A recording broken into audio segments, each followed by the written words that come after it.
Good evening, comrades and friends. After Dexter, VJ, and the Quest have spoken, I don't think I have much to say. I have only one thing to say, and I'll say it at length. Who are we defending our sovereignty from? We are defending our sovereignty from the same people who robbed our sovereignty from us in the first place. Nobody else. In December 1884 to April-May 1885, they met in Berlin, in Germany.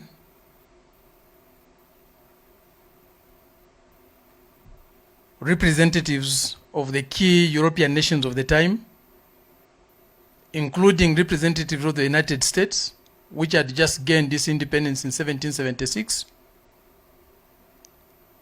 plus representatives of the Tsar in Russia. No African was present there. They met to take away our sovereignty, to take away the sovereignty of our motherland, Africa. We were one continent, one country. They divided our country, Africa, our motherland, Africa, into Bantustans, which they started calling countries, and we have continued to call countries. In that way, they took away our sovereignty. We fought back. We won some partial victories to regain our sovereignty. Again, who were we fighting for our sovereignty? We were fighting the same people who took it away. They were brutal in their war against our sovereignty. As Comrade Vijay indicated, they killed those who tried to advance the struggle to regain African sovereignty. They killed them. They overthrew Nkrumah. They killed Patrice Lumumba. We can also say they killed Samora Machel. They killed Chris Hani. They killed Amilcar Cabral.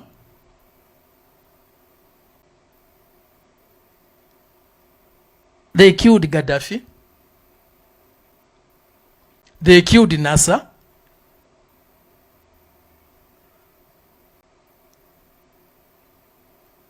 They killed all who tried to advance the struggle for African sovereignty.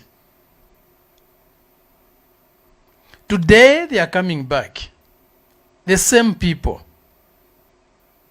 telling us they want to set up military bases, they want to set up military offices to defend our sovereignty. Really? Our sovereignty? Definitely not our sovereignty. They are advancing something else. The same interest that made them turn us into Bantustans is what they are trying to advance and defend. They are defending American interests. They are defending French interests. They are defending British interests. They have never been there, even in the fight against colonialism. They are not there in our fight against neo-colonialism, because it was our fight against them. They can't fight against themselves. Since when did they commit suicide to be on our side against themselves? In this country, in South Africa, who was with us? Were they with us? We know the French history here. We know the British history here. We know the German history here. We know the American history here. They were against our sovereignty.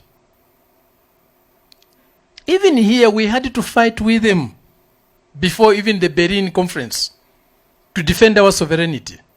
Our Zulu ancestors defeated them at the Battle of Insandirwana, defending our sovereignty. The Mau Mau War was about defending our sovereignty. In Zambia, in what is Zambia today, the Bantustan of Zambia today, our people, descendants of the Zulus here, who in Zambia are called the Ngonis, in 1897 to February 1898, they had to fight a war with Cecil Rhodes' army. They had to fight a war with Cecil Rhodes' army that comprised Africans and some Sikhs from India to defend their sovereignty, to defend their minerals. Today, the same descendants of the same people are telling us they are here to defend our sovereignty, to protect us from who? From who? The whole of Southern Africa is littered with mass graves. We have the Kasinga massacre. Even those who tried to free themselves from apartheid brutality to go to Zambia and wage a struggle there, they were followed there and killed by the same people, with the collaboration with the same people, with the participation of the same people who are today coming to tell us they are here to defend our sovereignty. Let's not deceive ourselves. Let's not allow ourselves to be deceived. What they are here to advance is their interest, economic interest, mainly to do with our minerals. They came here for minerals. They came here for wealth. And for that wealth, for those minerals, they were ready to kill. And indeed, they killed. They are still coming here to set up bases, to set up military offices, again for minerals. Wherever they have got mineral interests, they always take an army. They have defended their interests, they have advanced their interests with their armies. They are here again. And all the time, they find puppets to recruit from among our people. The slave hunters, many were Africans. They used to hunt their own fellow brothers and sisters for very few pieces of silver, sometimes just cloth. They have come again. They are putting puppets as presidents all over the Bantustan they have created in Africa. Puppets funded by the same mining corporations. Anglo-American today is still creating puppets. We know Anglo-American is an offspring of the British South African Company that colonized my country, the so-called Bantustan, which I call my country, Zambia. The first colonizer of Zambia was Cecil Rhodes and his company. That was the first colonizer, not the British government. From 1891, 6 years after the Berlin Conference, to 1924, Zambia, the territory called Zambia today, the Bantustan called Zambia today, was ruled by Cecil Rhodes and his company, mining company. For 33 years, we were ruled by a mining company. Later on, that company of BSA of Cecil Rhodes was sold to Oppenheimer to become Anglo. Today, Anglo has got a foundation, the Brentes Foundation, that is funding puppets to become presidents of our countries, to become rulers of our countries. And the African people are being made to vote for them. They are funding puppets here in South Africa.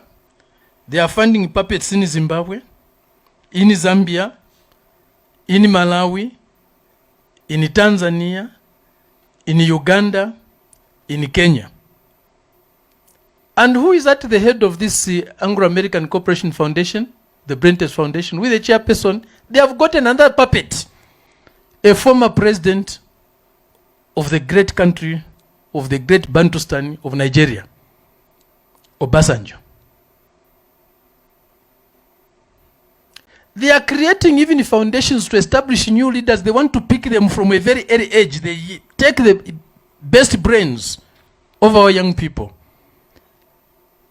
under the leadership programs, the Mandela Foundation, to train leaders under the Open Society and so on.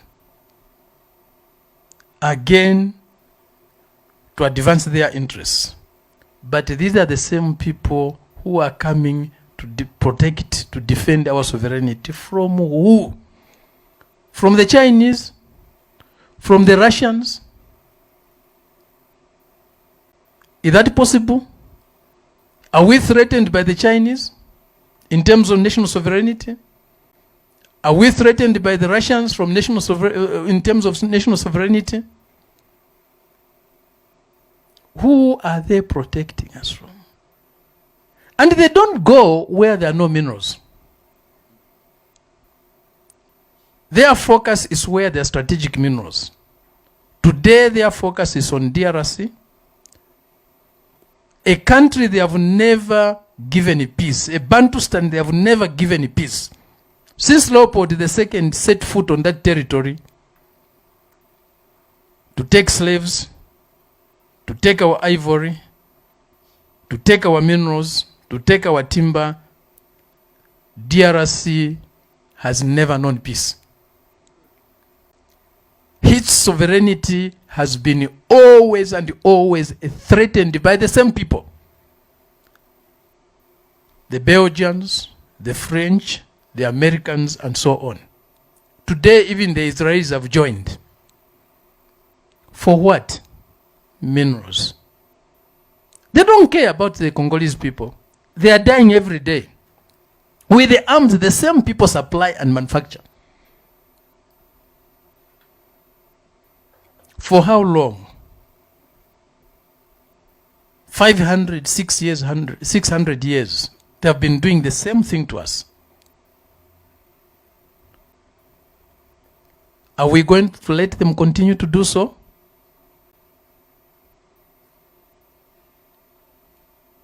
It gets dark sometimes, but the morning comes.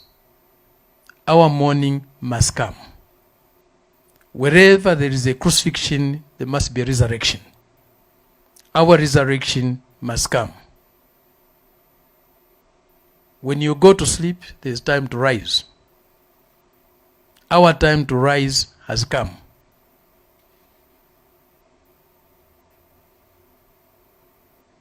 We have inspiration. We have Chrissy Hani. We have Jos Lovo. We have Amilcar Cabral. We have Patrice Lumumba. We have Nkrumah. We have Thomas Sankara. And many others to look up to for inspiration, for courage, for determination, and for the light to see where we are going. Thank you very much.